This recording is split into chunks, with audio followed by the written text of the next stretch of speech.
Assalamualaikum warahmatullahi wabarakatuh. Selamat berjumpa kembali teman-teman semuanya. Bersama saya Samsul Umar, praktisi pertanian di channel Maraja Organik. Teman-teman semuanya, pada masa padi sedang bunting, ini harus diwaspadai gejala serangan-serangan hama ataupun penyakit. Kenapa? Karena di masa bunting inilah padi kita mempersiapkan dirinya untuk mengeluarkan malai yang nantinya akan dipanen oleh teman-teman petani. Mengapa penting untuk diwaspadai serangan hama dan penyakit di saat bunting? Karena begitu masa bunting ini nanti keluar malainya, terus tiba-tiba dia hampa, tentu tidak akan ada yang bisa dipanen. Karena cikal bakalnya nanti yang akan menjadi biji padi atau malai padi itu berawal dari masa bunting tadi. Kebutuhan nutrisi ini wajib diberikan dalam arti mempersiapkan atau membooster tanaman padi kita agar keluar malainya bisa serentak, agar pengisian malainya juga nanti bisa bernas.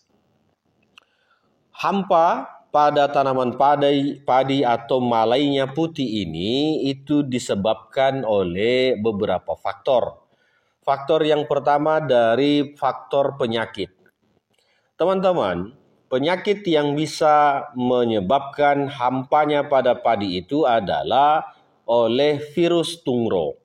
Jadi virus tungro ini tidak hanya mengkerdilkan batang padi, tetapi juga bisa membuat malai menjadi hampa. Begitu juga pada serangan-serangan hawar daun ataupun blast. Ini juga bisa membuat hampa pada malai padi kita.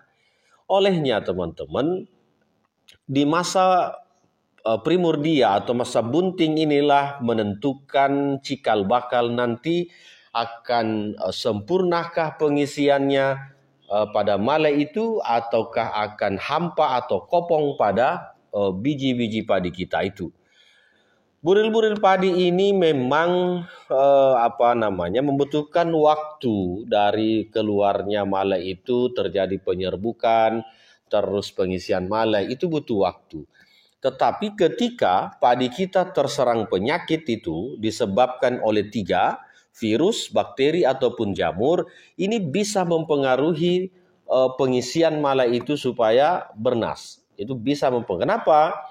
Karena di daun ini tempatnya untuk memasak semua nutrisi ataupun kandungan unsur hara yang diserap oleh akar lalu difotosintesis di daun.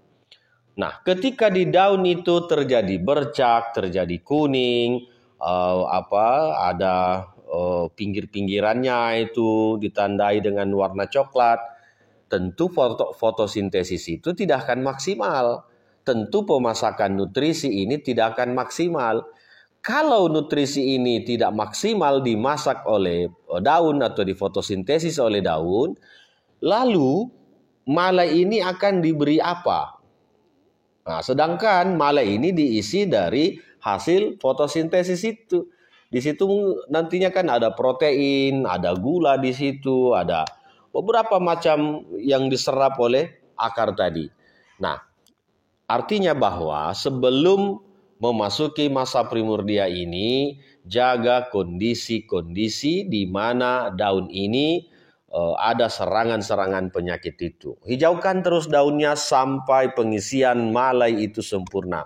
Kenapa? Karena kalau hijau terus daunnya, berdiri terus tiang benderanya, sampai pengisian malai itu selesai, tentu tidak akan ada yang akan hampa lagi pada bulir-bulir padi yang kita tanam itu. Itu dari penyakit. Faktor yang kedua adalah faktor dari hama. Jadi hama ini juga banyak sekali yang bisa menyebabkan tanaman kita bisa menjadi hampa. Yang pertama adalah serangan dari beluk. Jadi beluk ini, ulat penggerek ini, itu merusak jaringan batang pertemuan sel tanaman kita dan memutus pengiriman nutrisi sampai ke malai. Jadi dia membolongi di situ, menghisap, menggerek batang di situ. Nanti ada ulatnya di dalam. Jadi yang harusnya nutrisi ini disalurkan sampai ke malai, itu tidak jadi. Itulah kenapa malainya banyak putih-putih. Awal mulanya itu di masa primordia. Jadi jangan berharap bahwa setelah putih malai itu baru akan berubah lagi atau akan sembuh dengan pemberian pestisida. Tidak akan, mustahil itu. Kenapa? Karena saluran selnya untuk mengirim nutrisi itu sudah putus sehingga berubahlah menjadi warna putih malai itu. Nah, itu harus diantisipasi jauh-jauh hari. Jauh-jauh hari sebelum malai itu keluar. Kenapa? Karena proses menyerangnya si beluk itu tidak sehari 2 hari. Dia harus membolongi dulu, terus nanti ada ulat di dalamnya, terus nanti dipatah atau dipotong di situ saluran sel tanaman ini. Nah, sehingga kalau sudah putih malai itu baru kita mau mengobati, itu mustahil akan sembuh. Itu diantisipasi di masa primordia. Jadi kalau sudah melihat kupu-kupu putih, sudah melihat gejala-gejalanya di situ, itu cepat-cepat kita antisipasi di masa primordia itu, di masa bunting itu. Karena nanti akan keluar malai putih itu kalau kita tidak antisipasi di situ. Itu dari beluk. Nah, bisa jadi juga akibatkan oleh walang sangit. Jadi walang sangit ini juga itu kan menghisap. Jadi menghisap saripati yang ada di bulir padi kita itu sehingga dia berubah warnanya menjadi kecoklatan. Itu proses dari si walang sangit ini merusak dinding sel bulir padi kita dan dihisap nutrisi itu. Nah, terjadilah kopong, terjadilah warna coklat-coklat itu. Begitu juga pada jamur oncom. Jamur oncom ini itu ditandai warna kuning kayak serbuk itu menempel di malai padi kita. Itu juga bisa membuat padi kita hampa, padi kita tidak terisi gitu. Nah, ini semuanya penting untuk kita antisipasi sebelum serangan itu datang. Kalau walang sangit seperti apa pengendaliannya? Setelah padi ini mengeluarkan malai, terjadi penyerbukan, maka kendalikan walang sangit ini sebelum menyerang pada padi kita. Itu penyemprotannya di sore hari. Nah, kenapa? Karena kalau baru keluar malai itu kan terjadi penyerbukan. Itu tidak boleh terkena benda asing. Baik pestisida, baik pupuk ataupun air hujan sekalipun, itu tidak boleh memasuki bulir padi kita yang lagi terbuka ini untuk penyerbukan, itu tidak boleh. Karena kenapa? Begitu ada benda asing yang masuk, maka pasti tidak akan jadi bulir padi. Dia pasti akan kopong. Nah, itulah kenapa kita waspadai juga penyemprotan ini di saat pagi hari. Kenapa? Yaitu tadi bisa menyebabkan kopong pada padi kita. Jadi harus disemprotnya di sore hari. Pengendalian hama atau penambahan pupuk, maksudnya penyemprotan pupuk itu dilakukan di sore hari untuk menjaga-jaga. Jangan sampai ada yang terpercik masuk ke dalam bulir padi itu sehingga menyebabkan kopong atau hampa pada bulirnya. Ini faktor-faktor yang sering sekali. Sebenarnya ada banyak hama yang bisa menyerang di masa itu. Misalnya juga dari wereng, dari kepik, dari apit, itu bisa saja menyerang padi kita dan berpotensi untuk terjadi hampa ataupun kopong pada bulir padi itu. Tetapi yang paling aktif di situ antara walang sangit dan beluk Nah, beluk ini kupu-kupu putih juga dan menyimpan telurnya di daun-daun tanaman padi kita, sehingga ini perlu diantisipasi ketika memang sudah ada tanda-tanda penetasan telur itu.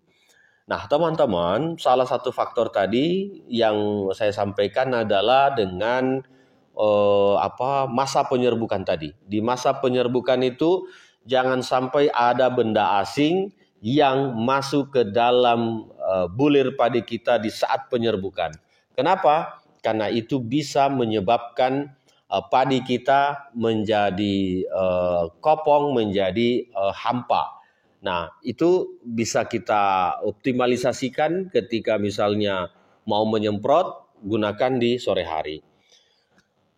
Banyak hal yang lain sebenarnya, diantaranya dengan kekurangan nutrisi pada tanah atau terjadinya keasaman yang tinggi.